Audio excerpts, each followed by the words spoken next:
হুব্বুদ দুনিয়া রাসু কুল্লা খাতিআ, সমস্ত গুনাহের মূল হইল দুনিয়ার মহাব্বত। আল্লাহর মহাব্বত যার ভিতরে যত বেশি থাকবে, দুনিয়ার মহাব্বত তার থেকে তত দূরে চলে যাবে। সবার প্রথম আল্লাহ তাআলার মহাব্বত আমাদের অন্তরে থাকা চাই।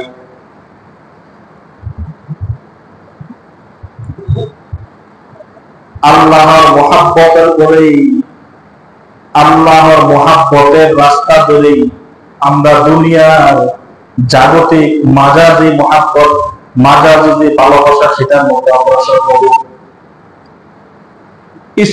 স্ত্রীদের প্রতি আমাদের মহাব্বত রাখতে হবে, ছেলে সন্তানের প্রতি, মেয়েদের প্রতি আমাদের মহাব্বত রাখতে হবে। পিতা মাতার সহিত আমাদের ভালো আচরণ, ভালো মহাব্বত, ভালোবাসা দেখাইতে হবে।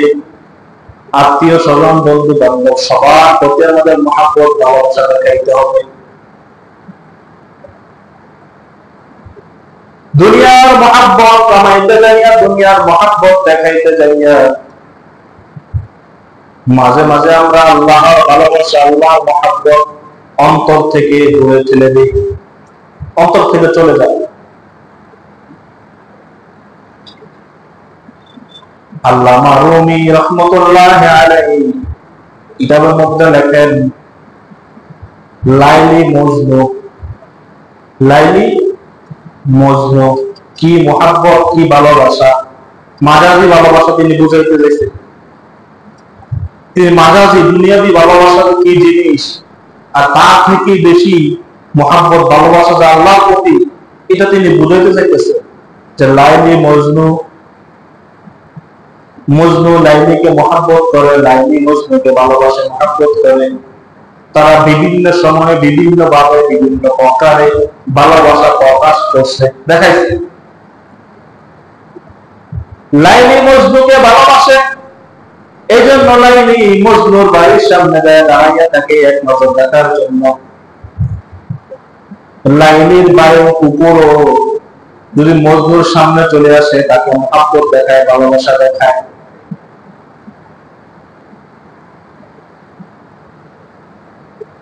হিন্দুস্তানের কবি বলেন, মৃত্যুর পরে মজনু যখন কবরের মধ্যে শোয়া গেলেন, মানুষ জিজ্ঞাসা করলেন, ও মজনু, তুমি কি এখনো লাইলিকে মহাব্বত করো, ভালোবাসো? মজনু উত্তর দিলেন, কিয়ামত পর্যন্ত আমি লাইলিকে মহাব্বত করবো, ভালোবাসবো। এক মুহূর্তের জন্য আমি লাইলির মহাব্বত থেকে দূরে থাকতে পারবো না।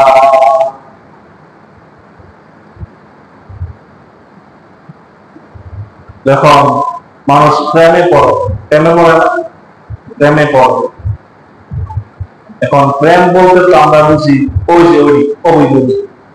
অবৈধ কি প্রেম বলে? অবৈধ কি বলে? অবৈধ। বিয়ার আগে যদি ওই করে, কি করে?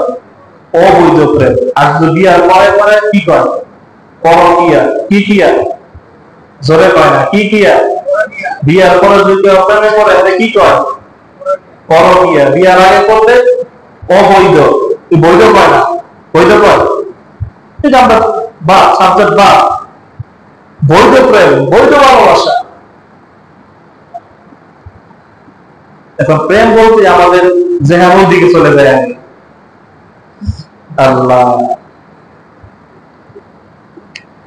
একটা মানুষের অন্তরে আল্লাহ তাআলা প্রেম, ভালোবাসা, মহব্বত দিয়ে দুনিয়ার মধ্যে প্রেরণ করছে। হয়তো ভিতরে আলো থাকবে, নূর থাকবে, আর নয়তো অন্ধকার থাকবে। একটা ঘরের মধ্যে, এই যে এখন মসজিদের মধ্যে আলো আছে, যখন আলো চলে যাবে অন্ধকার। তো মানুষের ভিতরে হয় মহব্বত, ভালোবাসা থাকবে, না এই অন্ধকার থাকবে, জিল্লতের জিন্দেগি থাকবে। এই মহব্বত, ভালোবাসা দিয়ে এই পৃথিবীটা তৈরি হয়েছে। আপনি যদি মহব্বত, ভালোবাসা না বুঝেন, আপনি আল্লাহকে বুঝবেন না। মহব্বত এলাহি আপনি দেখতে পাবেন না, বুঝতে পারবেন না। আশেক রাসূল, আশেক, আশেক যে বলে আশেক, আশেক রাসূল, রাসূলের মুহাব্বত।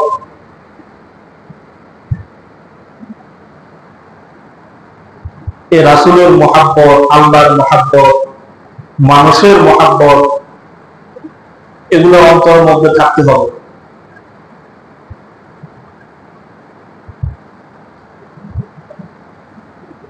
মানুষ একজন আরেকজনকে মহাব্বত করে, ভালোবাসে, তার ভালোবাসা বহিঃপ্রকাশ দেখায়, প্রকাশ করে বিভিন্ন ভাবে। একটু পরে পরে ফোন দেয়, একটু পরে পরে ফোন দেয়, দিনে 14-15 বার ফোন দিয়ে না, কি এত ফোন দেওয়া, আমার আজ খুব ভালো লাগে, আপনাকে অনেক মহাব্বত করি, ভালোবাসি, এই জন্য তো বারবার ফোন দেই। আপনার বাড়ির সামনে দাঁড়িয়ে থাকি আপনাকে এক নজর দেখার জন্য, আপনার পথ চেয়ে চেয়ে থাকি কখন আপনি ঘরে আসবেন। বিভিন্ন ভাবে, বিভিন্ন সময়, বিভিন্ন প্রকারে মানুষ মহাব্বতের বহিঃপ্রকাশ দেখায়। মহান রব্বুল আলামিন আমাদেরকে এত সুন্দর করে, দয়া করে, মায়া করে, মহাব্বত করে, ভালোবেসে মানুষ হিসাবে বানাইছেন, মুসলমানের সন্তান হিসেবে দুনিয়ার মধ্যে জন্মগ্রহণ করাইছেন। এত নাজ নিয়ামত আল্লাহ তাআলা আমাদেরকে ভোগ করাইতেছেন। আল্লাহ তাআলার প্রতি কতটুকু মহাব্বত, কতটুকু ভালোবাসা আমরা প্রকাশ করেছি।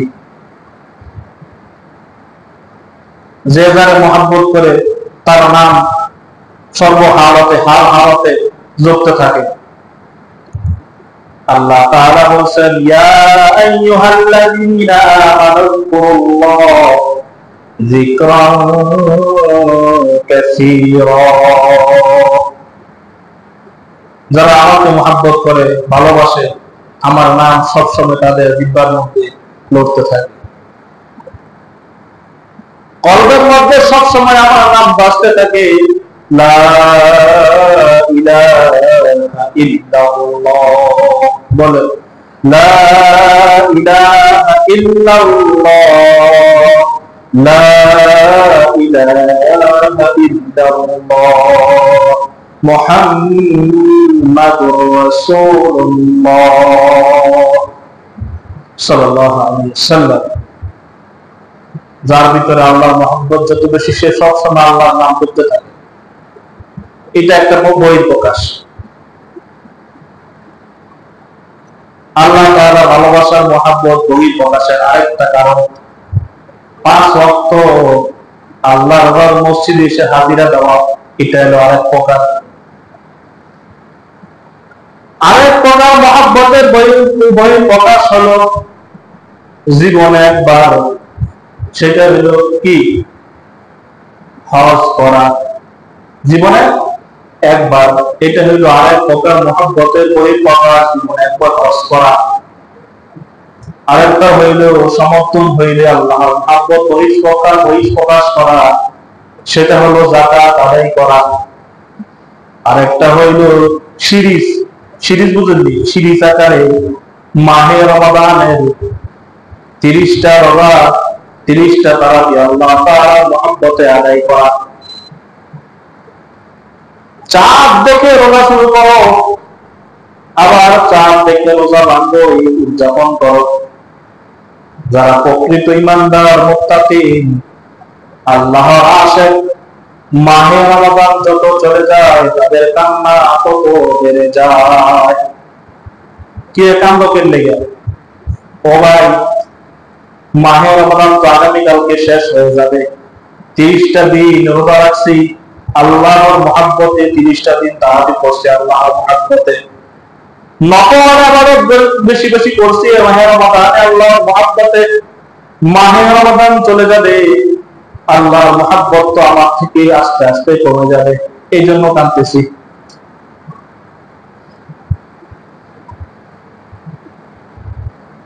মানুষ মানুষকে মহব্বত করে, ভালোবাসে, বিভিন্ন সময় বহিঃপ্রকাশ ঘটে, বিভিন্ন ভাব, দেখা সাক্ষাৎ করে, খোঁজ খবর নেয়, চিঠি পাঠায়। হ্যাঁ, চিঠি, এখন তো চিঠির যুগ নাই, আগে এক সময় চিঠির যুগ থাকতো না। আশেক আর মাসুক, আশেক আর মাসুক একজন আরেকজনের চিঠির জন্য অপেক্ষা থাকতো, কখন মাসুকের চিঠি হতে পারে। কত নাজ নিয়ামত আমরা খাইতেছি। এই যে গত কিছুদিন আগে, কয়েক বছর আগে যে করোনা এসে আমাদের কতটুকু শিক্ষায় দিল। এই যে শ্বাস আমরা নিতেছি, অক্সিজেন নিতেছি, কত হাজার কিলোগ্রাম আমরা অক্সিজেন নিতেছি, হিসাব আছে। অথচ এই করোনার সময় অক্সিজেনের কত দাম এটা বোঝা গেছে। ইহুদি খ্রিস্টানরা এই অক্সিজেনের প্রতি গবেষণা করতে যায়, এরা অনেক কষ্ট বানায়। যা এই অক্সিজেন কত দাম, আর আমরা দৈনন্দিন কত অক্সিজেন আমরা নিতেছি। এর চেয়ে বড় দয়া আর কি হইতে পারে? যদি মহাব্বত ভালোবাসায় রাখতে হয়, করতে হয়, তার সবচেয়ে বেশি দয়ার কারণে সবচেয়ে মহাব্বত ভালোবাসা আল্লাহকে করা উচিত। তার কাছে আমরা দায়বদ্ধ। মানুষের একটু দয়া কারণে তার প্রতি মহাব্বত ভালোবাসা বেড়ে যায়, আল্লাহর প্রতি কেন বাড়বে না? সম্মানিত হাজিরিন, আল্লাহর মহাব্বত, আল্লাহর ভালোবাসা, এটা যে কত বড় একটা নিয়ামত। এখন যদি আমি প্রশ্ন করি, ভাই মসজিদে আসতেন কেন? অনেকে উত্তর দিবেন, হুজুর আল্লাহ তাআলা হুকুম করছে নামাজ আদায় করবে, এই জন্যই আসি। কেন নামাজ আদায় করবেন? নামাজ আদায় করলে আল্লাহ তাআলা পরকালে জান্নাত দিবে। এই তো উত্তর তো এটাই দিবেন। এমন কয়জন মানুষ আছে, হুজুর আল্লাহর মহাব্বত, আল্লাহর ভালোবাসা আমি আসি, আমি জান্নাত জাহান্নামের আশায় আসিনি। খুব বড় বাণী কথা। যে আমরা নামাজ আদায় করে, আল্লাহ হুকুম আদায় করি, হয়তো কোনো একটা আশায়, কোনো একটা বিনিময় পাওয়ার জন্য। কয়জন মানুষ আছে যে আল্লাহকে ভালোবেসে তার মহাব্বতে তিনি জান্নাত দিবেন কি দিবেন না, ওটা তার বিষয়।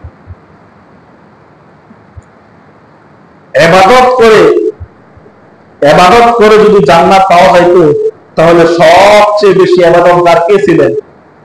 মুআল্লিমুল মালাইকা, যে ফেরেশতাদের সর্দার ছিল ইবলিস, শয়তান। ইবাদত করে যদি জান্নাত পাওয়া যেত, তাহলে ইবলিস সবার আগে জান্নাত পেয়েছে। আল্লাহ তো জান্নাত দিবে দয়া করে, মায়া করে। হিসাবের যুদ্ধ যদি আটকায় দেয়, কেউ সামনে আগার কোন সুযোগ নাই। আল্লাহর মুহাব্বত, তার ভালোবাসায় তার ঘরে আসবেন, বহিঃপ্রকাশ ঘটাইবেন যে আল্লাহ তোমার মুহাব্বত, তোমার ভালোবাসায় আমি এই কাজটা করতেছি। যখন আল্লাহর মুহাব্বত অন্তরে চলে আসবে, আল্লাহর ভালোবাসা অন্তরে চলে আসবে, তখন আপনার হাত আল্লাহ হয়ে যাবে, আপনার চোখ আল্লাহর চোখ হয়ে যাবে, আপনার পা আল্লাহর পা হয়ে যাবে। আপনি যখন এক কদম আগাবেন, আল্লাহ তাআলা 3 কদম আগাবেন। সুবহানাল্লাহ।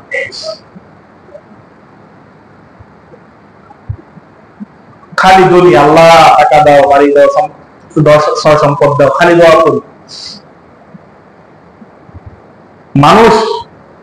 মানুষের ভিতরে আল্লাহর মহব্বত, দুনিয়ার মহব্বত তখন বুঝবেন যখন সে দোয়ার মধ্যে হাত তুলবে, আল্লাহ টাকা নাই, টাকা বাড়ায় দাও, আল্লাহ ক্ষমতা বাড়ায় দাও, আল্লাহ সম্পদ বাড়ায় দাও।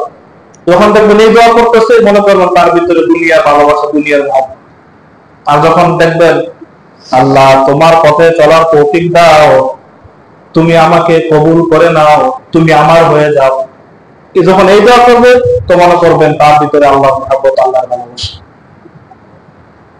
সে আল্লাহর মহব্বতে করতেছে। জুন্নুন মিসরি, মিশরের বড় একজন আল্লাহর ওলি হয়েছে। কিভাবে তিনি আল্লাহর ওলি হয়েছেন? একবার বন্ধু বান্ধব মিলে একদিকে চাইতেছে, সফরে বাইরে হয়েছে, তো হঠাৎ এক জায়গায় বন্ধুরা বসলেন, একটা পাথর সরাইলেন, তাদের ধারণা হইলো এখানে মনে অনেক ধন সম্পদ আছে। তারা এটা খুঁড়লেন, খুঁড়া ধন সম্পদ পাইছে। আবার একটা আল্লাহর নাম লেখা একটা কাগজও পাইছে। তো জুন্নুন মিস্ত্রি বলতেছে, ভাই ও বন্ধু, তোরা ধন সম্পদ সব নিয়ে যা, আমাকে আল্লাহর নামটা দিয়ে দে। সুবহানাল্লাহ। জুন্নুন মিস্ত্রি বলতেছে, ও বন্ধু, ধন সম্পদ যা আছে তোরা বন্ধন করে নিয়ে যা, আল্লাহর নামের চিঠিটা, আল্লাহর নামের কাগজটা তোরা আমাকে দিয়ে দে। রাত্রে ঘুমাইছে, স্বপ্ন দেখছে, আল্লাহ তাআলা স্বপ্ন দেখাইতেছে, ও মুমিনের স্ত্রী, দুনিয়ার মহব্বত, দুনিয়ার ভালোবাসা তোর ভিতরে নাই, দুনিয়ার সম্পদ তুই ছড়ে ফেলে দিছস, আমার নামের কাগজটা, আল্লাহ নামের কাগজটা তুই পছন্দ করছস, নিজের মধ্যে রাখছস, এই জন্য আমি তোকে পছন্দ করে দুনিয়ার সমস্ত বড় ওলি হিসাবে কবুল করে নিলাম।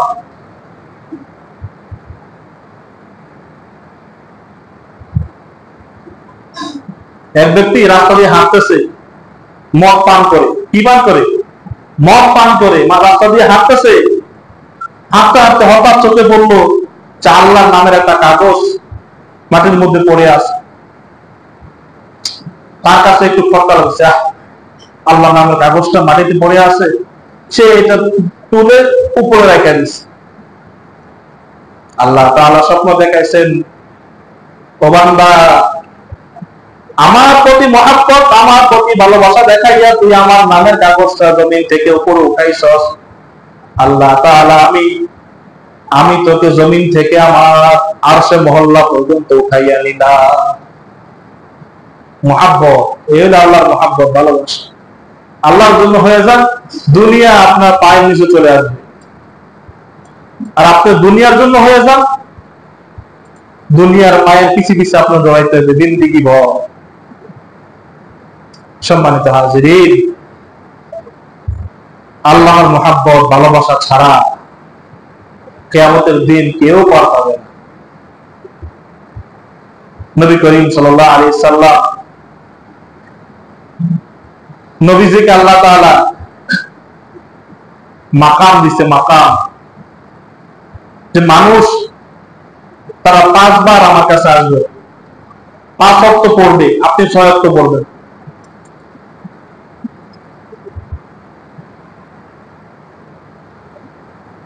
তাহাজ্জুদ আপনার জন্য আমি ফরজ করে দিলাম, এই জন্য নবীকে আল্লাহ তাআলা মাকাম দিছে, মাকাম বাড়ায় দিছে। কিয়ামতের দিন সমস্ত নবীরা মাথা নিচে দিয়ে ইয়া নাফসি ইয়া নাফসি ইয়া নাফসি করতেন। শুধু আমাদের নবী মুহাম্মদ রাসূলুল্লাহ সাল্লাল্লাহু আলাইহি ওয়াসাল্লামকে সুপারিশ করার জন্য অনুমতি দিবেন, যে আপনি সুপারিশ করেন, কইরা করে পাপ করে দেন।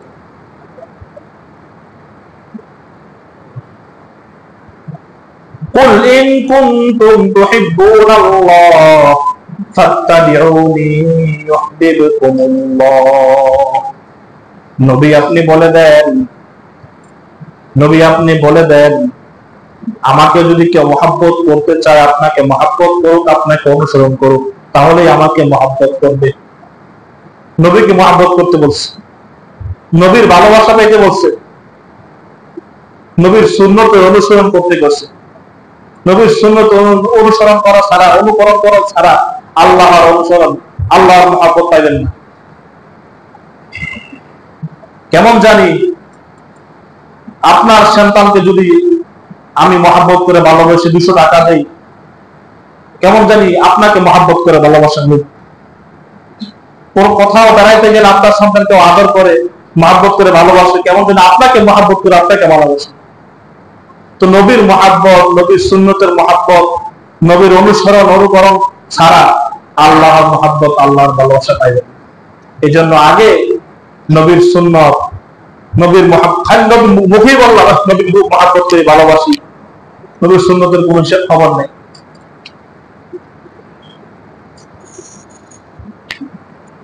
কিছু লোক আছে না, যে একটা সব সময় আসলে, সিজন আসলে নবীর মহব্বত ভালোবাসা দেখাইয়া উঠলায় না, অথচ নবীর বিরুদ্ধে তার কটূক্তি করলে তার খবর নেই, নবীর সুন্নত অনুসরণ করতে গেলে খবর নেই।